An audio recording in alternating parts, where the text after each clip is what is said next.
Innova ഞാൻ ഒതുക്കി. 2007 model, 1,00,000 kilometre ഓടി, 7.5 ലക്ഷം രൂപ. ഓക്കെ അല്ലേ? ഡേ തന്തി ഒന്ന് ഇരിക്കാൻ പറയടേ ഓഫീസറെ. അച്ഛൻ എന്റെ മുമ്പിൽ ഇരിക്കണമെങ്കിൽ ഞാൻ പറയണോ? ആ കാര്യങ്ങളൊക്കെ അച്ഛൻ നോക്കി നടത്തിയാൽ മതി, അലമ്പാക്കരുത്, അത്രേ ഉള്ളൂ. ഞാൻ അലമ്പാക്കൂല, പക്ഷെ ഇവിടെ ചില അലമ്പുകളുണ്ട്. ഡേ ആ പെണ്ണില്ലേ ജാനകി, ഞാൻ രാവിലെ നോക്കുമ്പോൾ അവൾ നിന്റെ ഡോറിന്റെ വെളിയിൽ നിന്ന് തൊഴുന്നു, ഈ അമ്പലത്തിലൊക്കെ തൊഴുന്ന പോലെ. ഡേ ആ കൊച്ചിന് എന്തെങ്കിലും കുഴപ്പമുണ്ടോ? ഡേ എനിക്കറിയില്ല. ഒന്ന് ശ്രദ്ധിച്ചോണേ, നേരത്തെ പറഞ്ഞ അലമ്പ് അതുണ്ടാവാതെ. എന്താ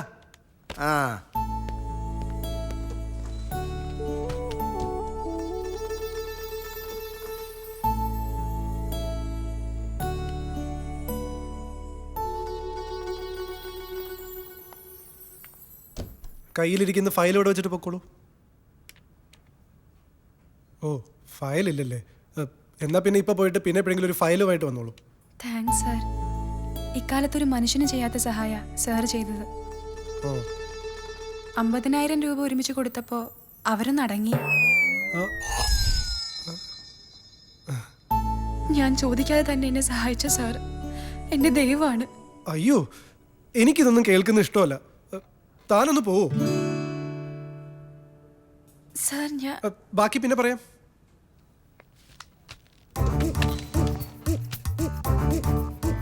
ഒന്ന് വരൂ. എന്താ അത്യാവശ്യം? അവളില്ലേ ആ പന്ന പാർവതി, അവള് പരിച്ച പണിയണ്ട. അവള് പറഞ്ഞിരിക്കുന്നു ജാനകിയുടെ അടുത്ത് ആ കാശ് കൊടുത്തത് ഞാനാന്ന്. നമ്മൾ അവളോട് പ്രത്യേകം പറഞ്ഞിരുന്നതല്ലേ? മാത്രോ? 25,000 അല്ലേ കൊടുക്കാൻ പറഞ്ഞത്? അവള് കയറി 50,000 കൊടുത്തിരിക്കുന്നു. 25,000 മാത്രമേ ഓഫീസിൽ നിന്ന് കൊടുത്തുള്ളൂ. അത് ഞാൻ ചോദിക്കടാ. ആ പെണ്ണിപ്പൊ വന്ന് ഞാൻ ദൈവമാണ് അതാണ് ഇതാണ് ഒരുമാതിരി പൈങ്കിളി ഡയലോഗ്. അവളെവിടെ ആ പർവ്വതം? കയ്യോടെ കിട്ടിയാലേ 2 പറയാൻ പറ്റൂ. അത് ഞാൻ പറഞ്ഞോളാം, നീ പറഞ്ഞ ഡോസ് കൂടി പോവും, പിന്നെ കരച്ചിലും പിടിച്ചില്ലാവും.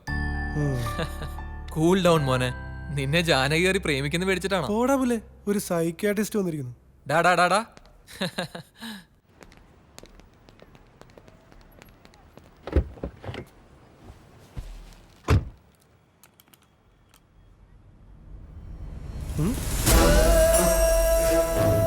പേടിച്ചു പോയോ? ഞാൻ കുട്ടമ്പിള്ള സാറ്. ഇത് കുട്ടമ്പിള്ള സാറിന്റെ കാറാണോ? അയ്യോ അല്ല. എന്നാ സാറൊന്ന് ഇറങ്ങി എനിക്ക് പോവായിരുന്നു. വേണ്ട, നമുക്ക് ഒരുമിച്ച് പോകാം. മനുഷ്യനോട് വട്ട് പിടിച്ചിരിക്കുമ്പോൾ അയാളുടെ ഒരു വട്ട് പിടിച്ചിരിക്കുന്ന ആളിന്റെ വട്ടൊന്ന് മൂപ്പിക്കുക എന്റെ ഒരു വിനോദമാണ്. ഞാനൊന്ന് വിനോദിക്കട്ടെ. വിവേക്, സണ്ണി, അച്ഛാ. ഓ സണ്ണി അച്ഛൻ ഈ പള്ളിയിലെ വികാരിയാണോ? എന്താ മക്കളെ? എന്റെ കാറിൽ ഒരു വിചിത്ര ജീവി, ഒന്ന് പിടിച്ചിറക്ക്. എവിടെ? പിടിച്ചിറക്കിയൊന്നും വേണ്ട, ബാറ്ററിക്ക് ഇപ്പോഴും നല്ല ചാർജ് ഉണ്ട്. പഴയ ബാറ്ററി അല്ലേ മക്കളെ, ഇനി ചാർജ് കുറഞ്ഞാൽ അപ്പൊ പുതിയ ബാറ്ററി എടുത്തിടും. നിങ്ങളാരാ അത് പറയാം ആദ്യം. വെപ്രാളം കണ്ടിട്ട് സാജന്റെ അച്ഛനാണെന്ന് തോന്നുന്നു.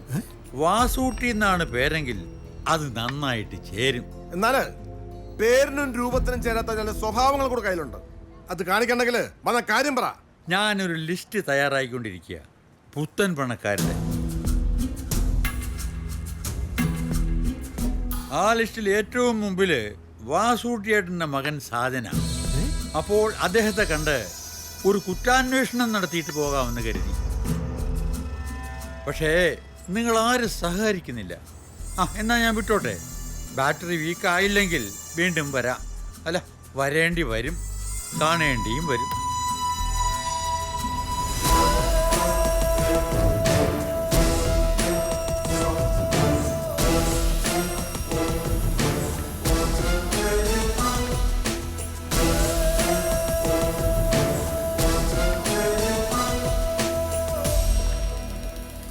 ഞാനും പലപ്പോഴും ചോദിക്കണമെന്ന് വിചാരിച്ചിട്ടുള്ളതാ, ഇവിടെ നട ഈ പണം വല്ല കള്ളനോട്ടടിയാൻ പറ്റാണ്.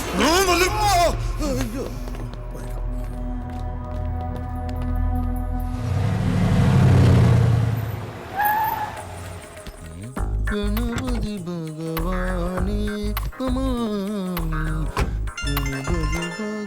ഓ ഗണപതിക്ക് വെച്ചത് കാക്ക കൊണ്ടുപോയി. ഹലോ, നിങ്ങൾക്ക് കുറച്ച് കാശ് കളവ് പോയെന്ന് പറഞ്ഞ് എനിക്ക് അത് മാത്രം അന്വേഷിച്ചാൽ പോരല്ലോ.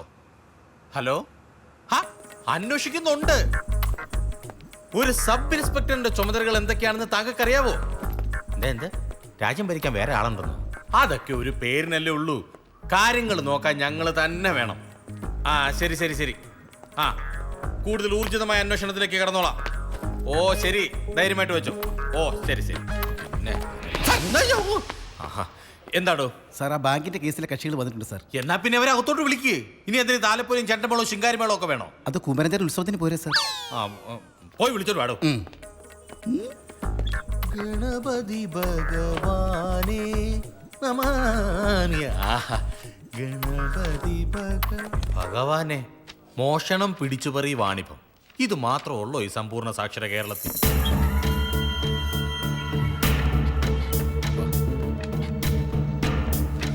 അയ്യോ നമസ്കാരം സാറുമാരെ. നമസ്കാരം. 3 പേർക്ക് സുഖമല്ലേ? അതെ.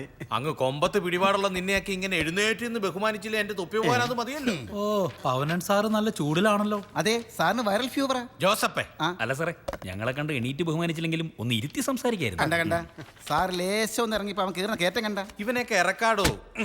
ഈ കേസൊന്ന് പഠിക്കട്ടെ, എന്നിട്ട് തീരുമാനിക്കും ഇവനെയൊക്കെ ഇരുത്തണോ അതോ കിടത്തി ഉരുട്ടണോന്ന്. മൂന്നാമത്തെ ഒരു ഐറ്റം കൂടെ വേണ്ടി വരും. അതെന്റെ വക യവന്. ബാങ്ക് ലോൺ അടച്ചിട്ട് 6 മാസമായി അല്ലടാ? അതെ സാർ, ലേശം ടൈറ്റ് ആയിരുന്നു. പെണ്ണുങ്ങളൊന്നും ഇപ്പൊ മാലം കമ്മലും ഇട്ടുകൊണ്ട് റോഡേ നടക്കുന്നില്ലടാ. ഉണ്ട് സാർ, ഒക്കെ മുക്ക.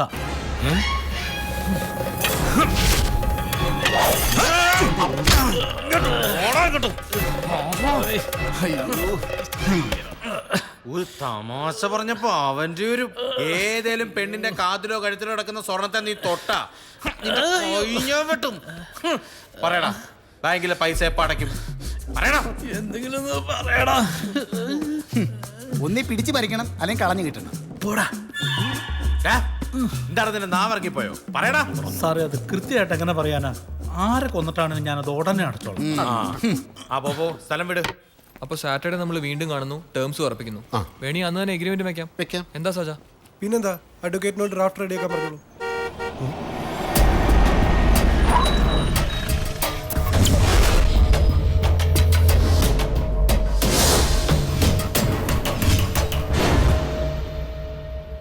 സാജൻ ഇവിടെ? ഞാൻ കണ്ടില്ല. ആ അത് സാരമില്ല, പറഞ്ഞാ മതി. എന്നാ ശരി. ഓക്കെ, എല്ലാം പറഞ്ഞോല്ലേ. അവനിത് എവിടെ മാഞ്ഞതാ? എന്തായാലും പുറത്തോട്ട് പോയിട്ടില്ല. ആ ദേ അങ്കിൾ. ലോട്ടറി അടിച്ചത് കൂട്ടിയാ മതി.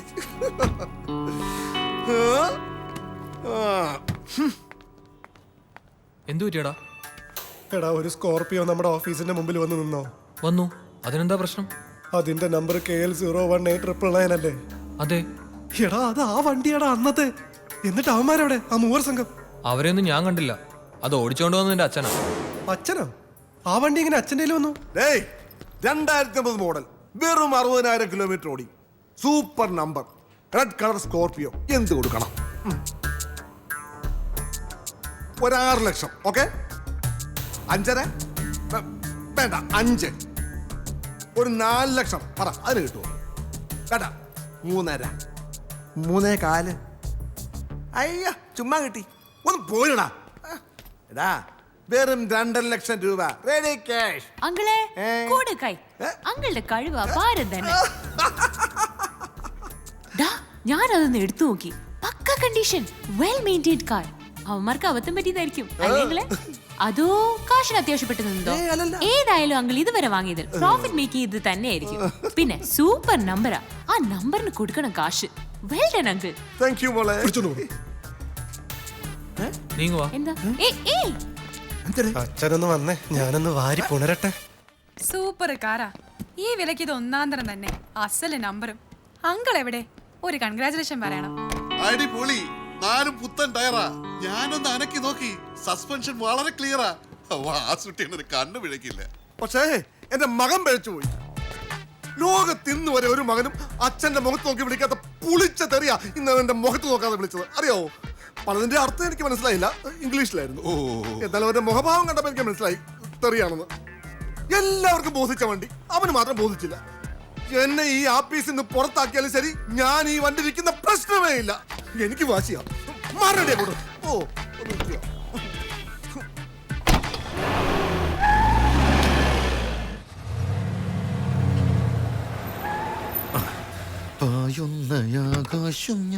വലിയ കുതിരയാണെന്നാ ഭാവം, കാലൊടിഞ്ഞാണെന്നേ ഉള്ളൂ.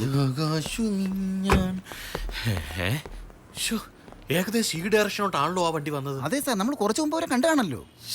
അവന്മാർ രക്ഷപ്പെടാതിരിക്കാൻ വേണ്ടിയാ ഞാൻ തന്നെ ജീപ്പ് അതൊരു ഓടിച്ചത്. പ്രശ്നമായി. മറ്റവന് നന്നായി വണ്ടി ഓടിക്കാൻ അറിയാം, അതും ഒരു പ്രശ്നമായി. ജോസപ്പേ ആ എടോ വളരെ വിലപ്പെട്ടതും വിശേഷപ്പെട്ടതും കിട്ടിയാൽ ഉപയോഗിക്കാവുന്നതുമായ ഒരു സാധനം ഇവിടെ കിടപ്പുണ്ട്. താനത് കണ്ടുപിടിച്ചോ? അത് ഞാൻ വന്നപ്പോഴേ കണ്ടുപിടിച്ചു. പറ. ആ കിടക്കുന്ന ഷൂ അല്ലേ? ഇടോ പരട്ട ജോസപ്പേ, അതല്ല പിന്നെ? ഈ ടാക്സി ഇതുപോലെ പറഞ്ഞ ഇതിനു മുമ്പ് കണ്ടിട്ടില്ലേ? അതിൽ ഇത് മാത്രമല്ല, ഇതുപോലെ എത്ര എണ്ണം ഉണ്ട്. അതല്ലടോ, ഒരു ദിവസം രാത്രിയിൽ നമ്മള് KL 01A 999 വണ്ടിയുടെ പിന്നാലെ വന്ന് പൊളിഞ്ഞ വണ്ടികൾ കിടക്കുന്ന സ്ഥലത്ത് വന്നപ്പോ ഒരു ടാക്സി കണ്ടില്ലേ? അത് കറുപ്പും മഞ്ഞയല്ലേ? എന്റെ ജോസഫ്, അത് ദൈവം കൊടുത്ത നിറമൊന്നും അല്ലല്ലോ, മനുഷ്യൻ അടിച്ചതല്ലേ. അതേ മനുഷ്യൻ ഈ കളറും അടിക്കരുതോ? അടിക്കാം, പക്ഷെ അന്ന് നമ്പർ ഉണ്ടായിരുന്നല്ലോ. അതും ദൈവം കൊടുത്തല്ല, മനുഷ്യന് മാറ്റാം. വേണമെങ്കിൽ ഇപ്പൊ ഈ ഓഫീസിൽ കയറി ഈ കാറിന്റെ ഹിസ്റ്ററി എനിക്ക് എടുക്കാം. പക്ഷെ ഞാൻ എടുക്കില്ല. അതെന്താണെന്ന് എനിക്കറിയാവോ? എന്തിര്? ഇടോ കോപ്പെ, ആ കാറല്ലേ ഈ കാറ്. ഓ, അത് ശരിയാണ്. എന്നാലും ഇനി എന്താ ചെയ്യേണ്ടതെന്ന് ഞാൻ ആലോചിക്കട്ടെ. അതും വേണം.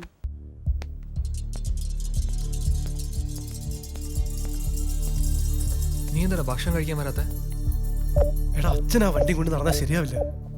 അച്ഛൻ അതും കൊണ്ട് ഇപ്പൊ എങ്ങോട്ടാ പോയത്? അതൊന്നും എനിക്കറിയില്ല. അത് അത്ര വലിയ പ്രശ്നമാക്കേണ്ട കാര്യമൊന്നുമില്ല. ആ വണ്ടിയിൽ വന്നവരെ പണം കൊണ്ടുവച്ചതെന്ന് നിനക്ക് മാത്രമല്ലേ അറിയൂ. അവന്മാരാണെങ്കിൽ നിന്നെ കണ്ടിട്ടുമില്ല. പിന്നെ എന്തിനാണ് ടെൻഷൻ? എടാ, അവന്മാരുടെ കയ്യിലിരുന്ന വണ്ടിയല്ലേ, അതിന്റെ പിന്നിൽ വേറെയും കുഴപ്പങ്ങളുണ്ടാവും. നീ ഇങ്ങനെ ആലോചിച്ച് പ്രശ്നങ്ങൾ വലുതാക്കുന്ന ആളാ. ഇപ്പൊ ഒന്ന് ഊണ് കഴിക്ക്. ജോസഫേ, എന്തോ? സാധാരണ ഞാൻ എന്തെങ്കിലും ഒരു തീരുമാനം എടുത്താ അത് ഇന്ന് പയ്യെ അങ്ങ് പിന്മാറും. അതറിയാം. പക്ഷെ ഇപ്പോ ഇതിനകത്ത് കേറണ്ടെന്ന് ഞാൻ കരുതിയതാ. പക്ഷെ എന്തോ ഏതോ ആരോ ഇതിനകത്തുണ്ടെന്നൊരു തോന്നൽ. എന്നെ ചതച്ച് അകത്തോട്ട് കമോ